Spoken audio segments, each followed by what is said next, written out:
Welcome to the TK Show with the Athletic Bay Area's Editor-in-Chief, Tim Kawakami.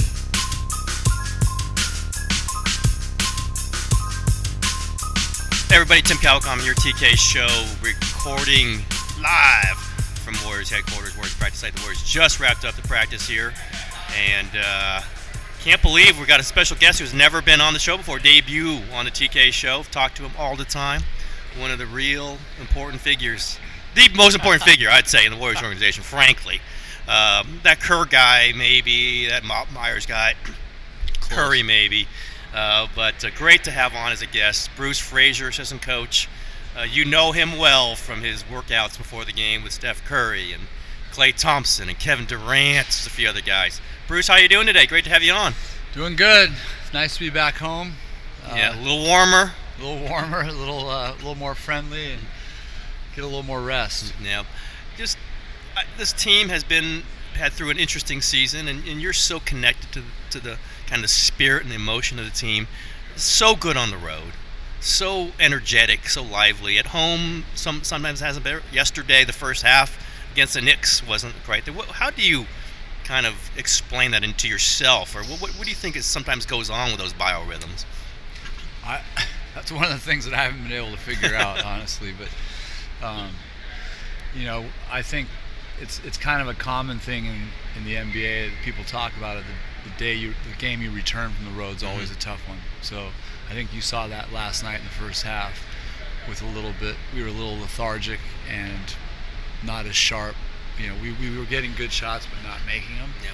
So I think that may have been a result of sort of coming off the road.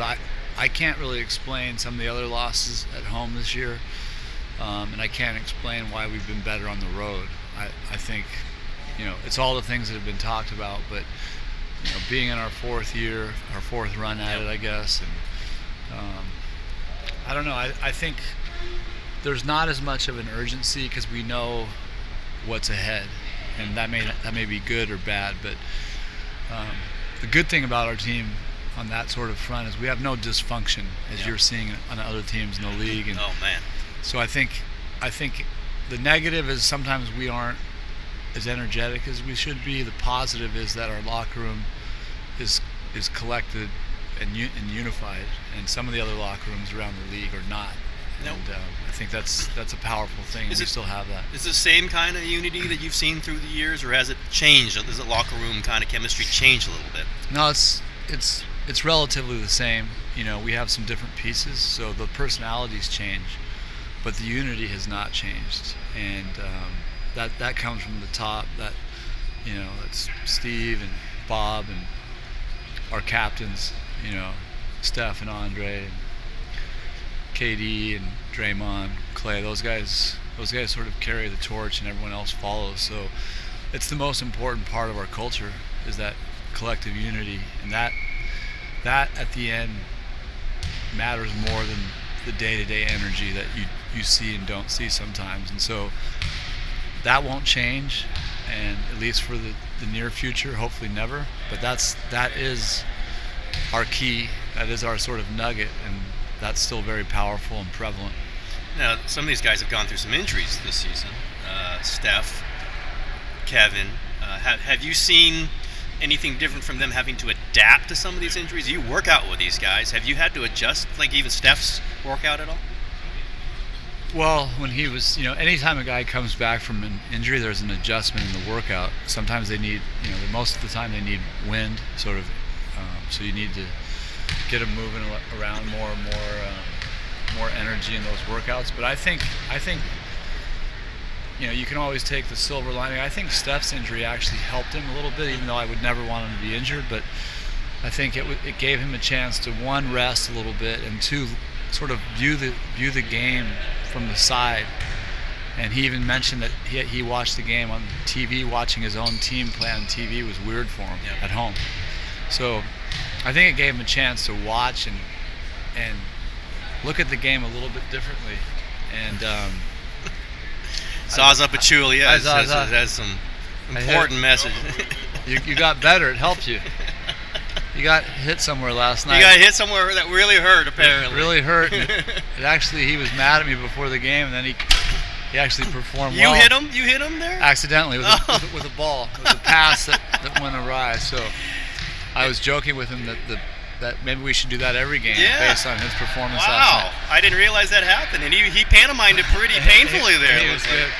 Anyway, back to, I'm getting a little long-winded with Steph stuff, but I think he got to see the game from a different perspective, and it helped him mature. KD's injury, he went through that last year a little bit and came back and was super strong. So nothing much changed with him, but we had a little routine that we added last year when he got hurt that we did the same thing this year. Both have recovered really well from their injuries. People do mention to me your guys don't tend to sit on the bench when they're hurt. Sometimes they do. They stay back in the locker room. What do you communicate with them? Do you guys hear from, say, Steph when he's back in the locker room watching the game? Does he say anything when you get back to the locker room? Sometimes when we get back there, but they're both, Kevin and he are both kind of funny, but they hang with the video guys back there. The video guys actually love it. I'm not involved with that, so not a lot of communication when they're back there. They're not passing you notes or anything, running up. Hey, make sure you run this other split cut over here. Yeah, no, they're not. They just take a back seat to it all and watch on their own. I was looking back; it just dawned on me like this is the first season since you started where there hasn't been any turnover on the coaching staff, if I'm correct on that. Yep. Because you lost Alvin after the first season, you lost Luke after the second season, so then you go into this is the third and the fourth seasons are the same basically. Has that kind of chemistry? I mean, you've always had a great chemistry, obviously, with the staff, and you've had many of the same guys. But do you feel that kind of like, okay, we didn't lose anybody, and the things are just this kind of the same chemistry going into this season?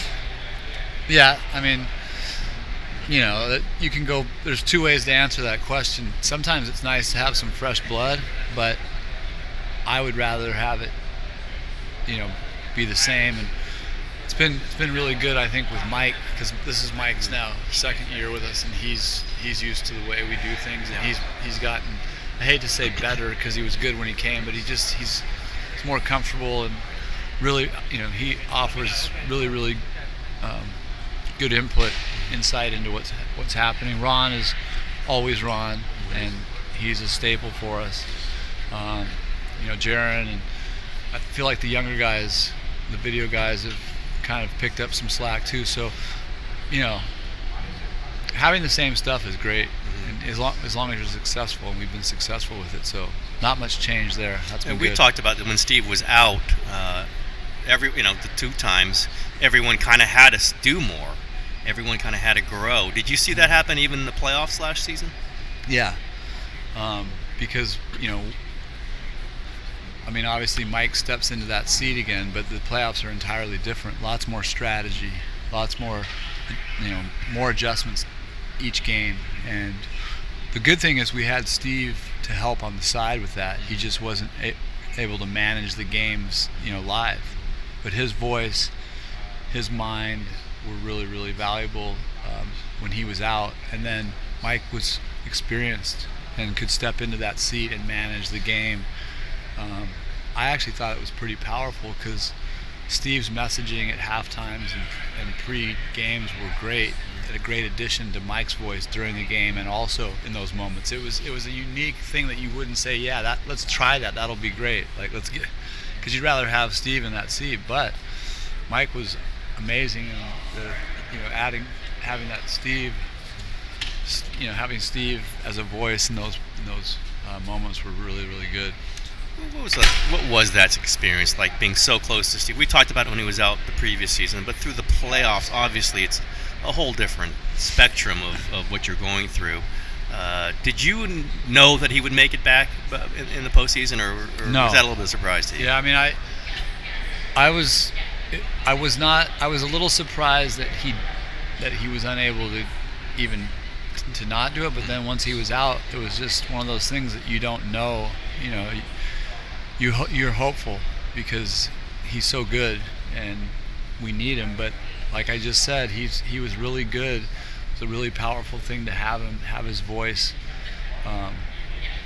in pregame, at halftime, and just his strategic mind as we prepared every day. So none of us knew that what his. I knew he was hopeful. I knew it was tough on him.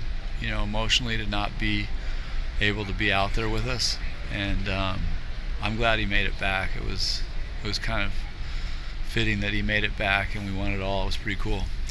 What was he like? There was that game 2 of the finals. He steps back. You didn't know for sure if he's going to coach, and then he's there at the pregame press conference, and I know it was kind of a, sort of everyone found out at the same time. When did you find out, and what was that first game with him back like?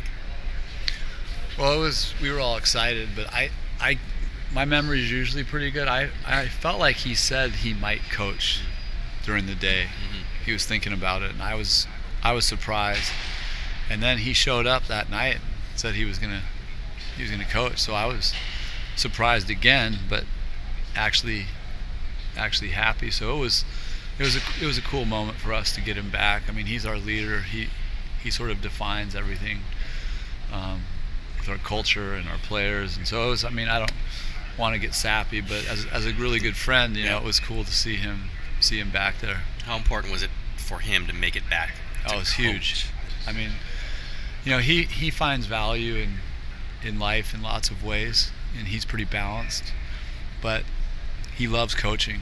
So it's not like the end all for him, but it's a passion of his. He's really good at it, and he's an important. Obviously, it's an understatement, an important piece for us. He's all right. Yeah. So to get him back. He could have won 3 titles in 3 years, but 2 and 3. He should have. No.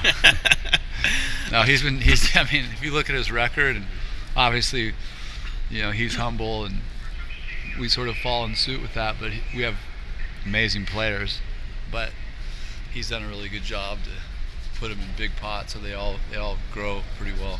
I've said this just because I feel it, and maybe Steve said something like this, but you would know even better that him missing all this time, the 2 times, has made him cherish coaching even more. Like this is what he wants to do. I mean, he knew that when he was before he took this job, he knew it when he had the first season, but being out and having it taken away from him has convinced, just in his soul, he knows this is what he doesn't want to do anything else for a job than this. Would you say that's true? I would agree. I think it. We have a great group of guys, great culture. So maybe he's around it when he was out, but actually coaching and his mind, he's got a bright mind he's very cerebral, and he's a thinker. So the games themselves, force him to think even more. And his mind doesn't like to be idle.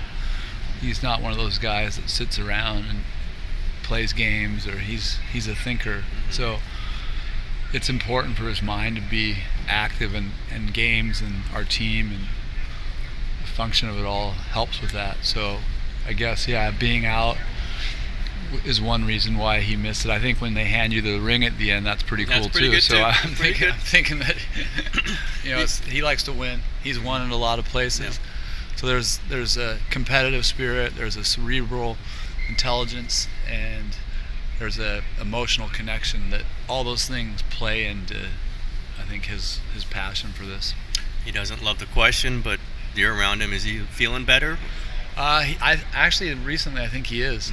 Mm-hmm. I think he's better than he's been, but it's also there's a baseline for that answer, and none of us know what he goes through really, and none of us know really what that baseline is. So when you ask me, is he better relative to that baseline, whatever that is, he's better.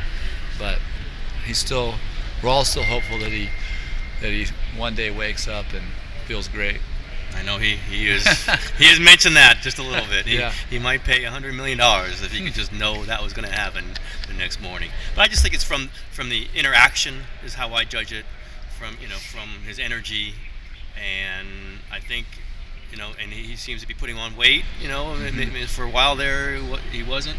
I just think he looks healthier, in my opinion. I agree, and I see him every day, and I've known him for 30 years, so I can tell when he's better than not, and he's been better recently, which is a good sign. Yeah. Like another player real well you're working a lot with was Kevin Durant. It's his second season here, as you mentioned.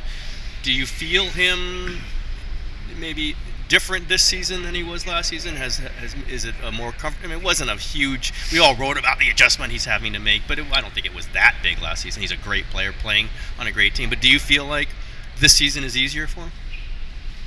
Yeah, I mean, easier is, humans all go through their own things, so easier would be. I don't know if that's everyone goes. When we walk away from the gym every day, these guys are their own corporations and they're doing business and they got families, and so easier is relative, but I'd say as far as the basketball court goes, he's much more comfortable with the team, even though he fit in really well last year. I felt there was an adjustment for both he and Steph initially, especially the others, but Steph was trying to cater to him and vice versa. They're both sort of team guys, so there was an adjustment for KD and for Steph, and as we sort of went down the stretch you could see both of them were really clicking. This year I think Kevin's much more comfortable as a person, and he's much more comfortable living in the Bay and with the team and with the offense, and so you can see even in his warm-ups he's much more relaxed than he was last year,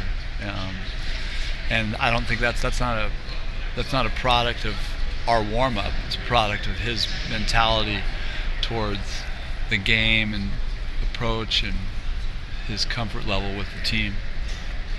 We write about it so often. It was first Steph deferring to Kevin, at least mentally. Then it was Steph's. I'm just taking over because it's better for me. It's more comfortable and everyone can work around me. And then Kevin in the playoffs was this huge piece. And do you look at it that way? It's like, okay, assert yourself now, and then Kevin steps back, and then Kevin asserts himself, or is it more complicated than that?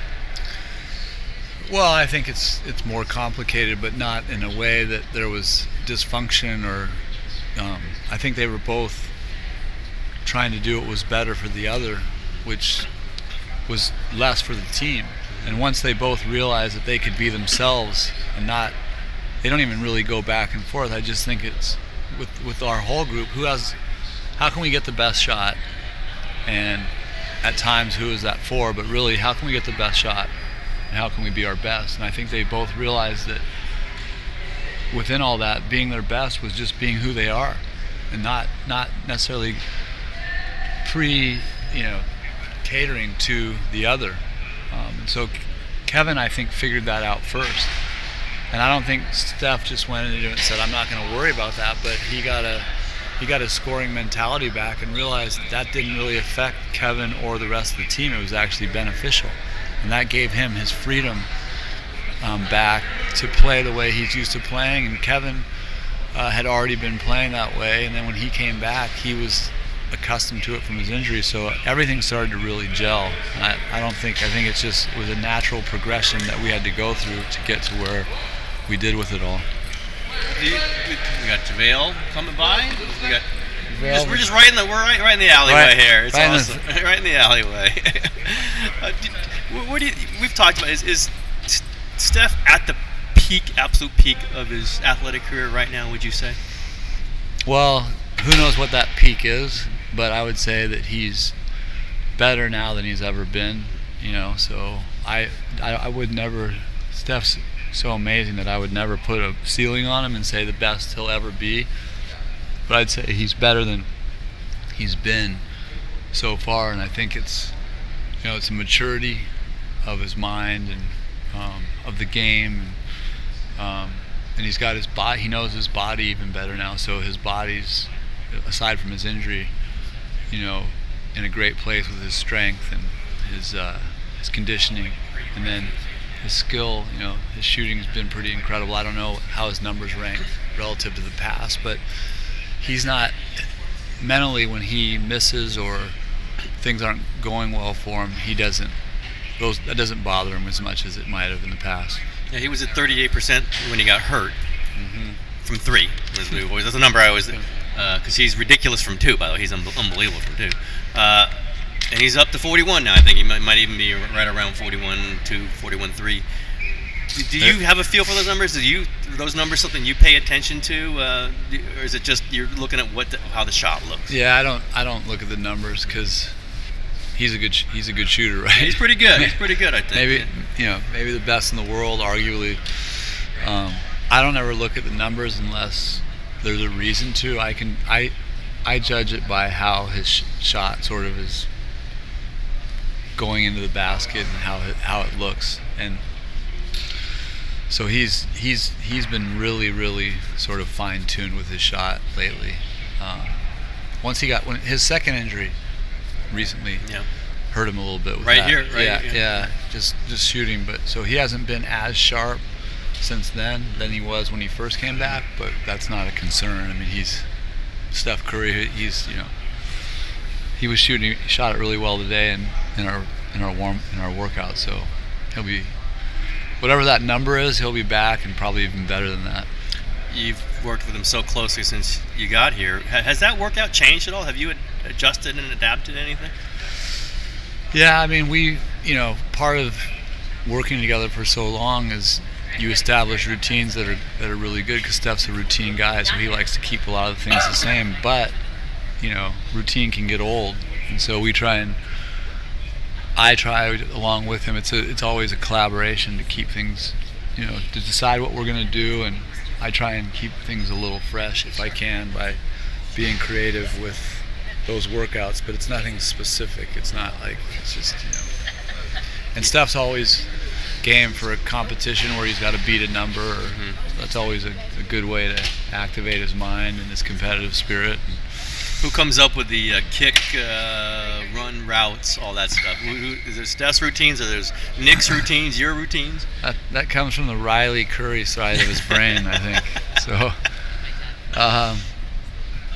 I don't know how that evolved, actually. That was Nick, Steph, and myself that boredom set in, and something happened, and he kicked the ball, and Nick fielded it and threw it to me, and I threw it to him, and he made it, and now it's a part of the routine. An entertaining part of the routine, at my point. You got to keep it fun somehow. Yeah. Especially that's with him. He loves that. He loves the goofiness, right? There's always some element of that in it.